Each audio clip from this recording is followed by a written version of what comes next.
এবং মুক্তিযুদ্ধের আওয়ামী বয়ান সেটা একটা মিথ্যা বয়ান, সেটা একটা কুৎসিত বয়ান, সেইটাকে ব্যবহার করেছে লুটপাটের জন্য।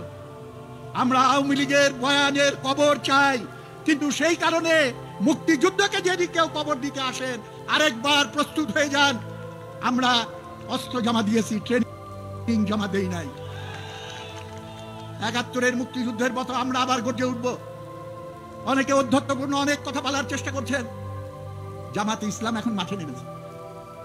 আমি তো বলি জামাতে ইসলাম ১৬ই ডিসেম্বর ৭১ সালে এই মাঠে যে আত্মসমর্পণের দলিল হয়েছিল সেখানে পরিষ্কার করে লেখা ছিল আমরা পাকিস্তানের সেনাবাহিনী এবং অন্যান্য অক্সিলারি ফোর্স সহ নিঃশর্ত আত্মসমর্পণ করিলাম।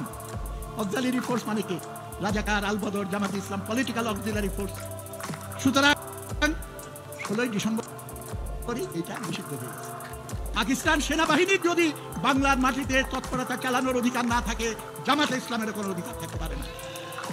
কিন্তু আমাদের দেশের বুর্জোয়া দলগুলো লুটপাটের অধিকার রক্ষার জন্য তারা এই সাম্প্রদায়িক মৌলবাদী শক্তিকে নিয়ে খেলা করেছে। একবার আওয়ামী লীগের কাজে ভর করে, আরেকবার বিএনপির কাজে ভর করে তারা শক্তিশালী হয়ে একটা বিপদ হয়ে দাঁড়িয়েছে। আজকে ভাত কাপড়ের লড়াইকে অগ্রসর করেন এবং তাদের প্রকৃত ধর্মপ্রাণ মানুষ, তারা প্রত্যেকেই মানুষের ইহলৌকিক জীবনের অধিকারগুলো প্রতিষ্ঠা করতে চায়।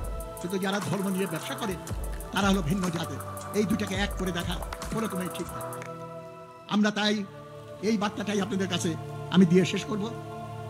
ভালো করে রাজনীতি বোঝার চেষ্টা করেন। আমাদের নেতা ছিলেন জসিম মন্ডল, এখানে অনেকেই তার বক্তৃতা শুনেছেন। তিনি একটা বলতেন যে মানুষের কাছে গেলে মানুষ বলে যে যায় লঙ্কায় সে হয় রাবণ, সব শালাই একই রকম, ক্ষমতায় গেলে আর আমার কথা ভুলে যায়। তারপরে তিনি বলতেন ভাইয়েরা সব শালাকে তো দেখছেন কিন্তু নিজের শালাকে তো দেখেন নাই, এইবার নিজের শালাকে দেখতে হবে। এবং সেইটাই হলো আমাদের নয়া যুক্ত ফ্রন্ট গঠনের যে ডাক আমি দিলাম, সেইটার ভিত্তিতে আমরা নতুন ভবিষ্যৎ রচনা করব। সেই সংগ্রামে সামিল হওয়ার জন্য আমরা প্রস্তুতি নিচ্ছি। আগামী মে মাসে আমাদের পার্টির কংগ্রেস অনুষ্ঠিত হবে এবং সেইটার ভেতর দিয়ে আরো শক্তি অর্জন করব এবং বামপন্থী শক্তিদেরকে একত্রিত করে প্রগতিশীল এবং দেশপ্রেমিক সমস্ত শক্তিকে নিয়ে আমরা এই বিকল্প মঞ্চ আমরা গড়ে তুলব।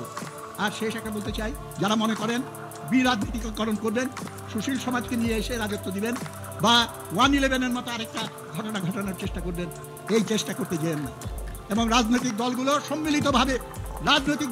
সম্মিলিতভাবে আদর্শ নির্বিশেষে এই ঘোষণা করে দাঁড়াইতে হবে যে রাজনীতির বাইরে কোন রকম খেলা এই বাংলার মাটিতে আমরা হইতে দেব না।